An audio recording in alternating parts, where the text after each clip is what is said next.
ഒരു suicidal attempt അതിനുള്ള സാധ്യത വളരെ കുറവാണ്. 100% അദ്ദേഹം പറഞ്ഞ് ശരിയാണ്, സാധ്യത വളരെ കുറവാണ്.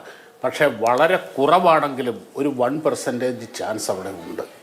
മനുഷ്യ മനസ്സാണ്, അത് എങ്ങനെ എപ്പോഴെല്ലാം പോകും എന്ന് പറയാൻ പറ്റില്ല. അത് ടെക്നോളജി അല്ല, അത് ഹ്യൂമൻ ടെക്നോളജി അല്ല, നമ്മൾ ആരും ഉണ്ടാക്കിയൊരു ടെക്നോളജി അല്ല. അതിനെ വിലയിരുത്താൻ പറ്റിയ ഒരു ടെക്നോളജി ഇന്ന് വരെ ഉണ്ടായിട്ടില്ല. ശ്രീ ഷാബു പ്രസാദ്, ഇപ്പോൾ എയർക്രാഫ്റ്റ് ഏവിയേഷനിൽ അപകടങ്ങൾ കുറവാണ് എന്നുള്ളതാണ് നമ്മുടെ സ്റ്റാറ്റ്സ് എല്ലാം നമ്മുടെ മുന്നിൽ വെക്കുന്ന ഒരു കാര്യം. അതിന് കാരണം എന്ന് പറയുന്നത് ഒരു അപകടം ഉണ്ടാകുമ്പോൾ അതിനെക്കുറിച്ച് പഠിക്കുന്നത് അതിൻ്റെ കാരണം കണ്ടെത്താൻ വേണ്ടി മാത്രമല്ല, ഇനി ഒരു അപകടവും ഉണ്ടാകാതിരിക്കാനുള്ള നിഷ്കർഷ നിർബന്ധ ബുദ്ധി ഈ രംഗത്ത് ഏവിയേഷൻ രംഗത്ത് കൃത്യമായി പാലിക്കാറുണ്ട്. അതുകൊണ്ടാണ് ഇത്രയധികം സർവീസുകൾ നടക്കുന്നുണ്ടെങ്കിലും ഇപ്പോൾ നമുക്ക് റോഡ് ആക്സിഡന്റുമായിട്ട് ബന്ധപ്പെട്ടോ ഇതൊന്നിനും നമുക്ക് താരതമ്യം ചെയ്യാൻ കഴിയില്ല. ഏവിയേഷൻ രംഗത്തെ അപകടം എന്ന് പറയുന്നത് അത്രമേൽ താരതമ്യപ്പെടുത്താൻ കഴിയാത്തത്ര കുറവുമാണ്. പക്ഷേ ക്യാരി ചെയ്യുന്ന ലൈഫ് കൂടുതലാണ് എന്നുള്ളത് കൊണ്ട് തന്നെ ഏറ്റവും പ്രധാനവുമാണ്. അപ്പോൾ ആ തരത്തിലുള്ള പഠനങ്ങൾ ഉണ്ടാകുന്നു, ആ തരത്തിലുള്ള അന്വേഷണം ഉണ്ടാകുന്നു, അന്താരാഷ്ട്ര ഏജൻസികൾ തന്നെ അതിൻ്റെ ഭാഗമാക്കാകുന്നു. ഒരു ലൂപ്പ് ഹോളും അവശേഷിപ്പിക്കാത്ത തരത്തിലുള്ള റിപ്പോർട്ടുകളടക്കം പുറത്തു വരികയും ചെയ്യുന്നു. അങ്ങനെ ആ തരത്തിൽ അതിനെ മുന്നോട്ട് കൊണ്ടുപോകുക എന്ന് പറയുന്നത് നമ്മൾ നേരത്തെ പറഞ്ഞതുപോലെ ഫ്ലറിഷ് ചെയ്യുന്ന, ഗ്രോ ചെയ്യുന്ന ഒരു ഏവിയേഷൻ മേഖല എന്ന നിലയിൽ ഇന്ത്യക്ക് ഏറ്റവും അഭിവാജ്യമായ ഘടകമാണ്. തീർച്ചയായിട്ടും അത്, അതായത് ഇപ്പം ഇവിടെ പറഞ്ഞ് നമ്മൾ ഈ രീതിയിലുള്ള നിഗമനങ്ങളിൽ എത്തുന്നത് വളരെ സൂക്ഷിച്ചു വേണം. അത് ഒരുപാട് ഫാർ റീച്ചിങ് ആയിട്ടുള്ള കോൺസിക്വൻസസ് ഉണ്ടാക്കുന്ന കാര്യങ്ങളാണ്. അതൊരു വസ്തുതയായി ഇരിക്കുമ്പോൾ പോലും ചിലപ്പോൾ ചില വേദനാജനകമായ ചില യാഥാർത്ഥ്യങ്ങൾക്ക് നേരെ നമുക്ക് കണ്ണടയ്ക്കാനും കഴിയില്ല.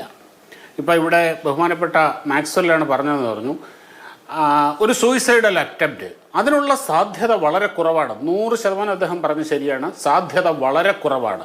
പക്ഷേ വളരെ കുറവാണെങ്കിലും ഒരു 1% ചാൻസ് അവിടെ ഉണ്ട്. ആ 1% ചാൻസിനെ പോലും ഒരു ഏവിയേഷൻ ഇൻഡസ്ട്രിയിൽ അവഗണിക്കാൻ കഴിയില്ല. കാരണം അതിനും ഹിസ്റ്ററികളുണ്ട്. കാര്യം ഇവിടെ ഇപ്പോൾ എല്ലാവരും പറയുന്നു, ഞാനും അങ്ങനെ തന്നെ വിശ്വസിക്കാൻ ഇഷ്ടപ്പെടുന്ന ആളാണ്. വെൽ ഡ്രസ്ഡായിട്ട്, വെൽ എക്വിപ്ഡായിട്ട്, ആത്മവിശ്വാസത്തോടുകൂടി പ്രസന്നവദനായി ആ ഒരു ഇത്രയും നീണ്ട ഒരു ലോങ് ഹോൾ ഫ്ലൈറ്റിന് തയ്യാറായി വന്ന 15,000 മണിക്കൂറിലധികം വിമാനം പറത്തി പരിചയമുള്ള പരിചയസമ്പന്നനായ ക്യാപ്റ്റൻ സബർവാൾ ഇങ്ങനെ ചെയ്യുമോ എന്ന് നമ്മൾ ചോദിച്ചു പോകും. നമ്മൾ സ്വയം ചോദിച്ചു, അങ്ങനെ സംഭവിക്കില്ല എന്ന് വീണ്ടും വീണ്ടും നമ്മെ തന്നെ വിശ്വസിപ്പിക്കാൻ നമ്മൾ ശ്രമിച്ചുകൊണ്ടിരിക്കുമ്പോഴും മനുഷ്യ മനസ്സാണ്, അത് എങ്ങനെ എപ്പോഴെല്ലാം പോകും എന്ന് പറയാൻ പറ്റില്ല. അത് ടെക്നോളജി അല്ല, അത് ഹ്യൂമൻ ടെക്നോളജി അല്ല, നമ്മൾ ആരും ഉണ്ടാക്കിയൊരു ടെക്നോളജി അല്ല. അതിനെ വിലയിരുത്താൻ പറ്റിയ ഒരു ടെക്നോളജി ഇന്ന് വരെ ഉണ്ടായിട്ടുമില്ല. തീർച്ചയായും കോഴിക്കോട്ട് അപകടം ഉണ്ടായപ്പോൾ ആ ക്യാപ്റ്റൻ, അദ്ദേഹം സ്ക്വാഡ്രൺ ലീഡറാണ്.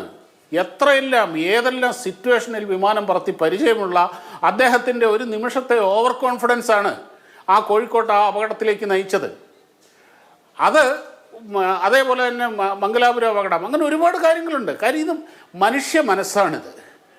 എന്താണ് ഇനിയും ഇതിൻ്റെ വിശദാംശങ്ങൾ ഇവിടെ ആരാണ് പറഞ്ഞതെന്ന് അറിയില്ല. തീർച്ചയായിട്ടും അത് സത്യമാണത്. കാര്യം ഇപ്പോൾ നമ്മൾ 1ാം ക്ലാസ്സിൽ എത്തിയിട്ടേ ഉള്ളൂ ഈ റിപ്പോർട്ടിൻ്റെ. ഇനിയും ഒരുപാട് കടമകൾ കഴിയാനുണ്ട്. അത് കഴിഞ്ഞതിന് ശേഷം മാത്രമേ 100% ഫുൾ പ്രൂഫായിട്ടുള്ളൊരു നിഗമനത്തിൽ നമുക്ക് എത്താൻ കഴിയുകയുള്ളൂ. എങ്കിലും ഇത് ഒരു സൂചനയാണ്. അതുകൊണ്ട് തന്നെ ആ സാധ്യത നമുക്ക് അവഗണിക്കാൻ കഴിയില്ല. ഇത് പൈലറ്റുമാരുടെ നിലവിലുള്ള ഇൻഡസ്ട്രിയിലെ ആൾക്കാരുടെ മൊറയിൽ നശിപ്പിക്കാൻ വേണ്ടിയല്ല. പക്ഷേ ഇങ്ങനെയും ഒരു സാധ്യത ഇവിടെ ഉണ്ട്. നാളെ എനിക്കല്ലെങ്കിൽ മറ്റാൾക്ക് വേണമെങ്കിൽ ഇത് സംഭവിച്ചേക്കാം.